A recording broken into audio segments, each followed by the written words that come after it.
Mesdames, Messieurs, bonjour et bienvenue dans cette édition. La rentrée scolaire était effective ce lundi au Bénin. Des membres du gouvernement et les autorités communales sont descendus sur le terrain pour constater la reprise des cours. Le nouvel ambassadeur de la Russie, André Okounlala, a été reçu hier en audience par le président du Conseil économique et social. Les détails dans ce journal. Et puis au Canada, Justin Trudeau a remporté de justesse les élections fédérales selon les premiers résultats.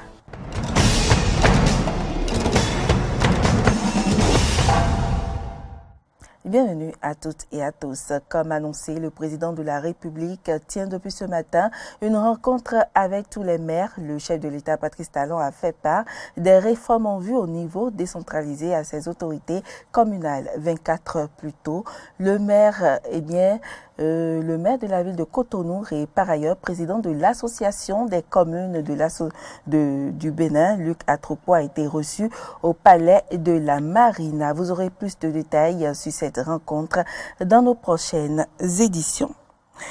Les établissements scolaires de l'Okossa, à l'instar de ceux du Bénin, ont ouvert leurs portes ce lundi. Jonas Botti a sillonné pour nous quelques-uns des établissements de la commune. Voici son compte rendu.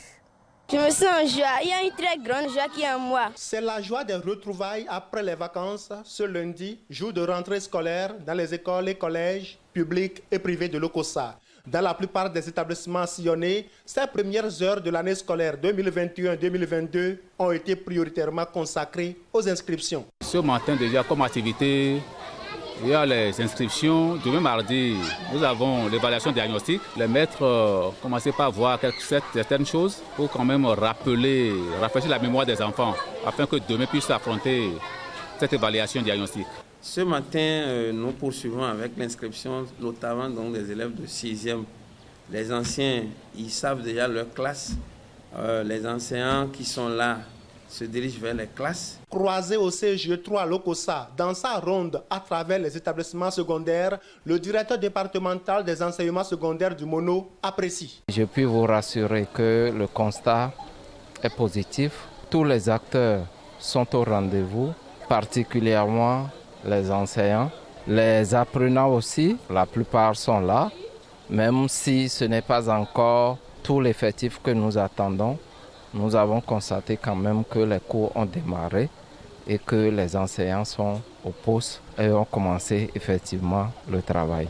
Cette rentrée scolaire a été quelque peu perturbée par des inondations dans certaines localités du Mono. Sur les 73 lycées et collèges que compte le département du Mono, 71 ont effectivement repris les cours. Il n'y a que 2, à savoir le CG Sevotimu et le CG Aguidahwe dans la commune d'Atiémé, qui n'ont pas pu effectuer la rentrée ce jour parce que la crue du fleuve Mono a rendu ces établissements-là inondés. Dans d'autres établissements, à savoir le CG Adjaha, le CG 5 Lokossa, le CG Dedekboe et le CG Wedeme Adja, ces collèges-là sont potentiellement inondables.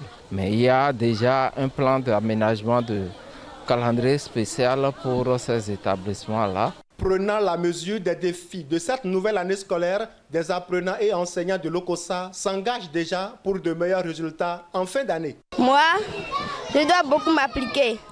Je dois écouter ce que le maître dit, écouter ses explications et bien travailler pour satisfaire mes enseignants et mes parents à la maison. Il nous revient cette année de prendre toutes les dispositions utiles et de demander aussi l'appui du très haut pour que nous puissions davantage nous battre pour aller au-delà, donc par exemple de 80% au BPC, parce qu'on avait eu au BPC 80,19%. Au bac, nous étions à 71,57%. Donc nous devons faire tout possible pour ne pas regresser. De meilleurs résultats à la fin de l'année scolaire, c'est le vœu commun des parents, enseignants et apprenants à cette rentrée scolaire. Une délégation des ministres des 3 ordres de l'enseignement conduite par le ministre d'État chargé du développement a effectué une tournée hier dans le cadre de la reprise des classes dans les départements de l'Atlantique et du littoral. Suivez le compte rendu de Maury Agua.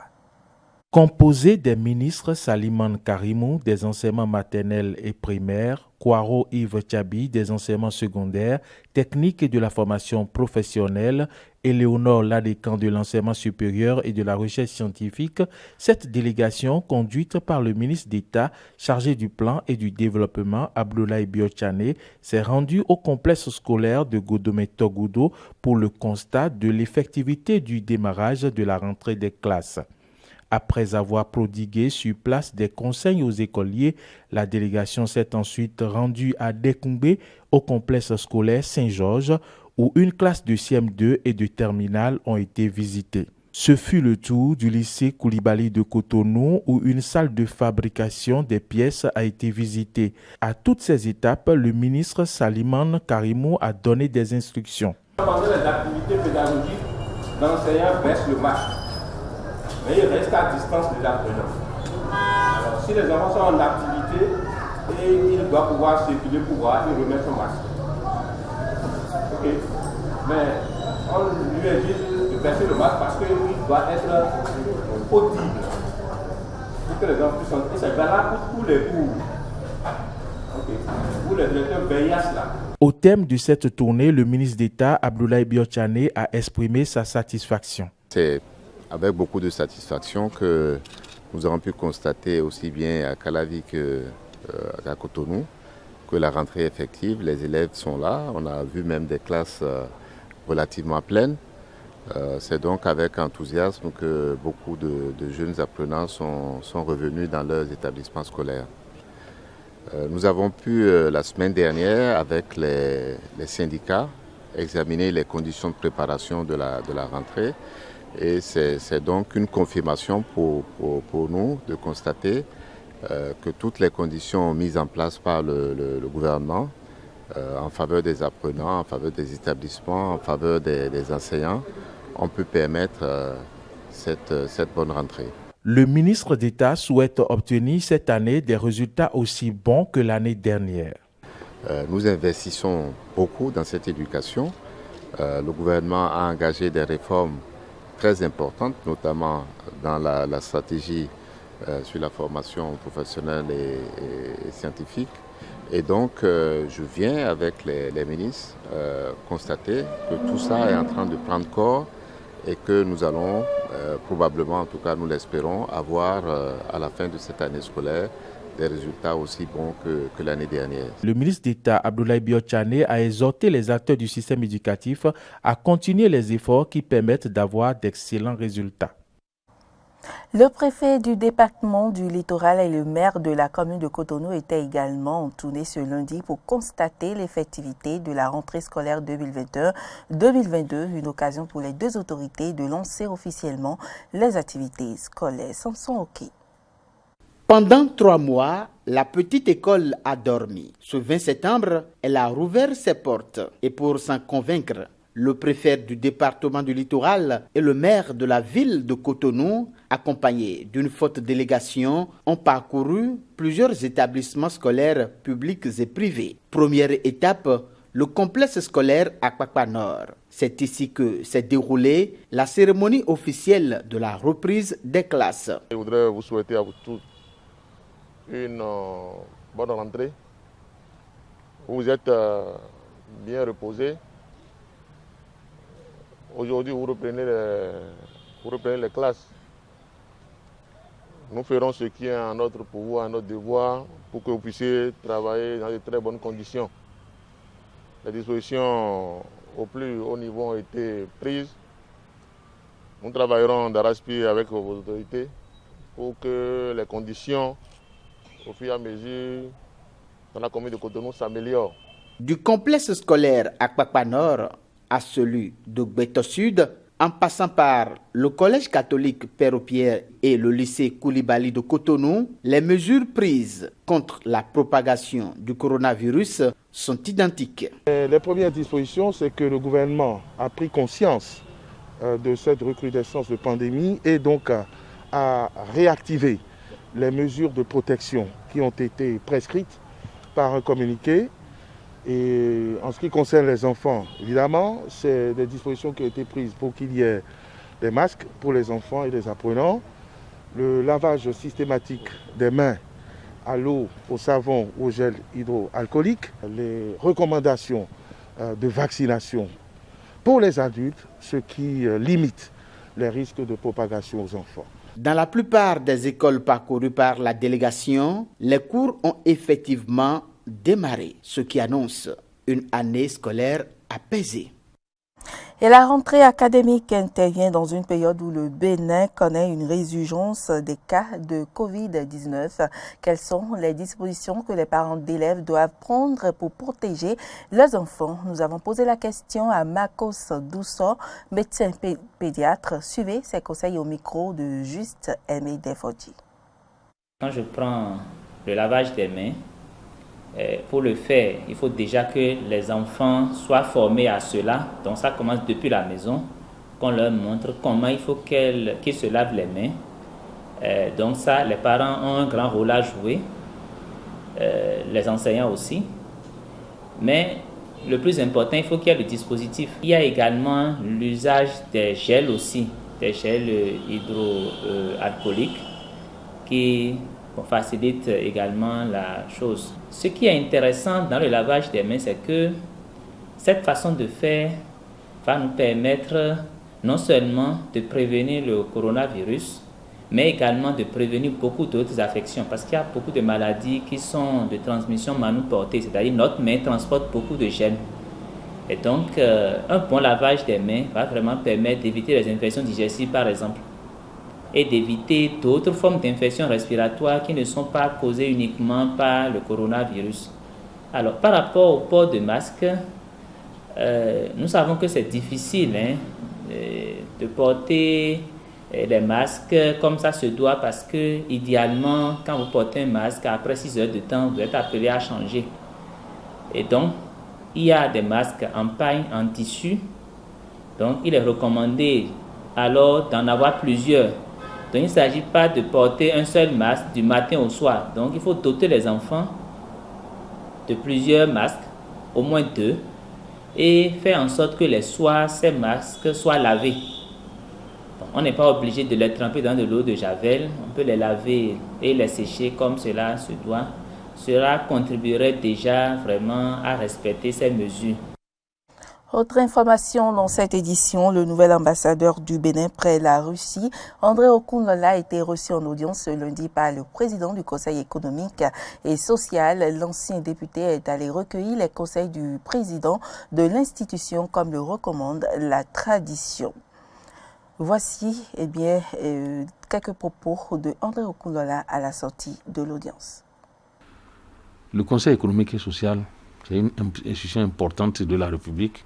Et dans ce sens, dans le monde, parce que ça existe aussi dans les autres pays, et dans le sens donc de la coopération entre le Bénin et la Russie.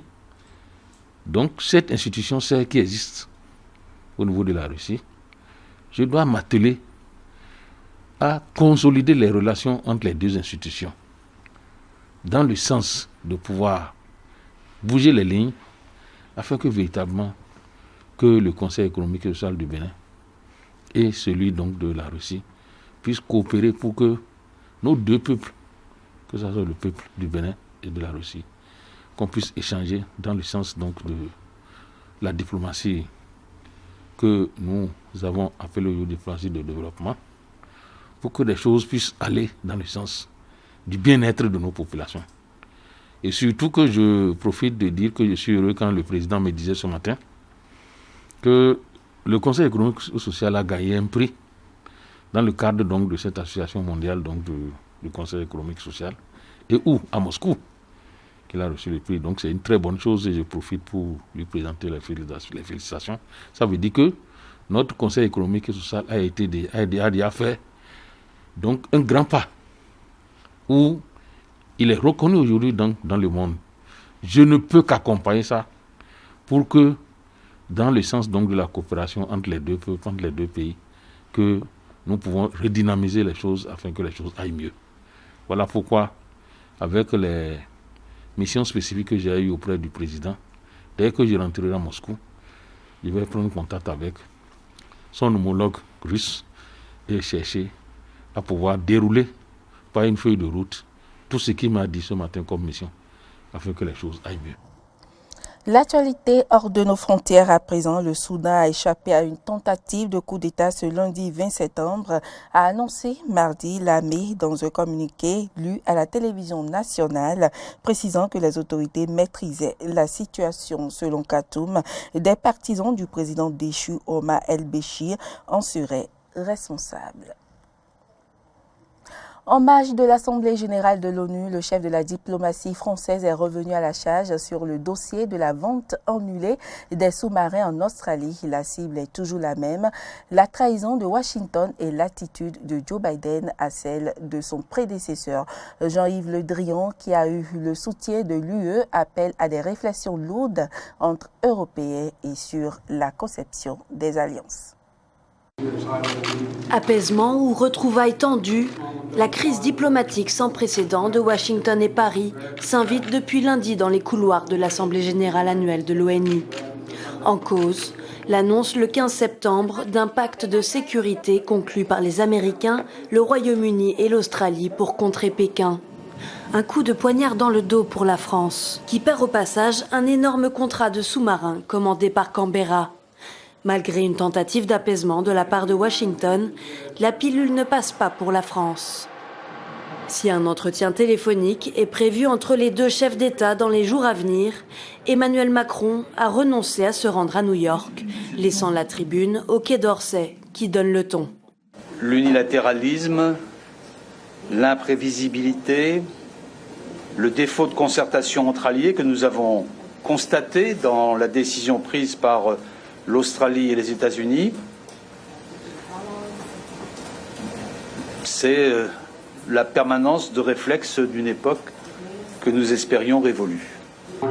Une allusion claire à l'ère Donald Trump, tandis que pour Joe Biden, cette première assemblée générale de l'ONU devait marquer le grand retour des États-Unis en tant que partenaire fiable auprès des alliés après 4 années de relations houleuses sous le mandat du précédent président. Ce lundi, réunis à huis clos, les ministres des Affaires étrangères de l'Union européenne ont clairement pris position.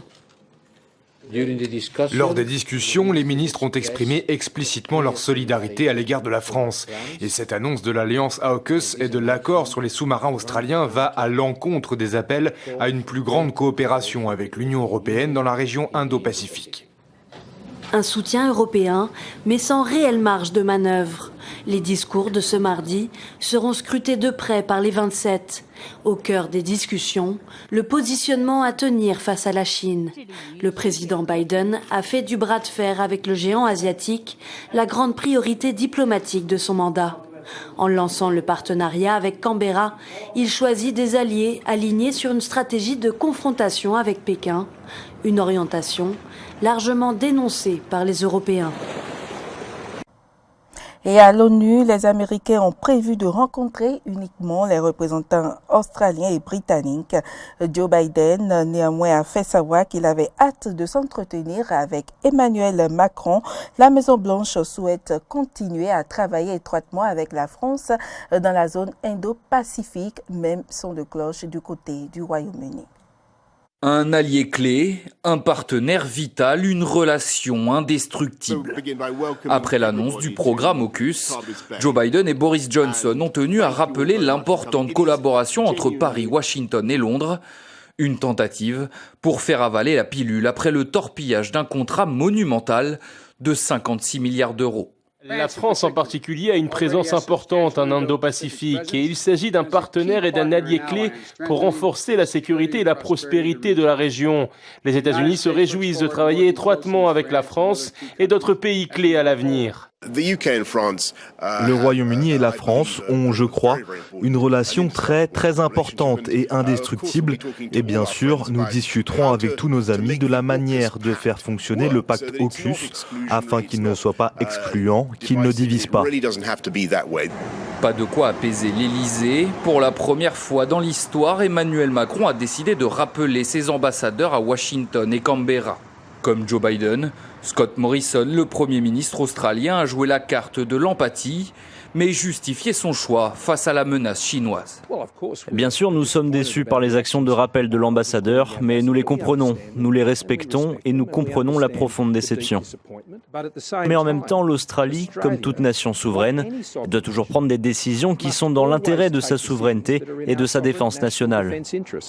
Des explications que Paris refuse de digérer, quitte à remettre en cause son alliance avec les États-Unis et son avenir dans l'OTAN.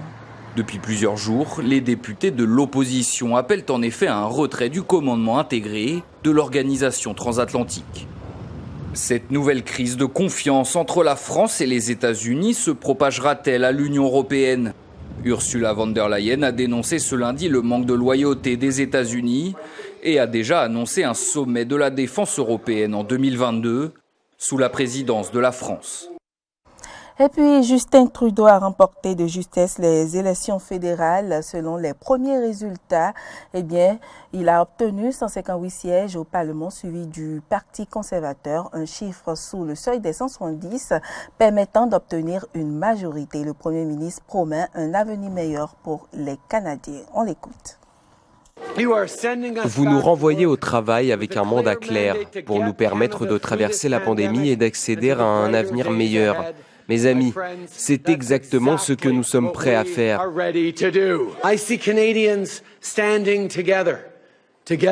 Je vois des Canadiens unis dans votre détermination à mettre fin à cette pandémie, unis pour une action climatique réelle, pour des services de garde d'enfants à $10 par jour, pour des maisons à la portée des familles de la classe moyenne, pour notre cheminement commun sur la voie de la réconciliation.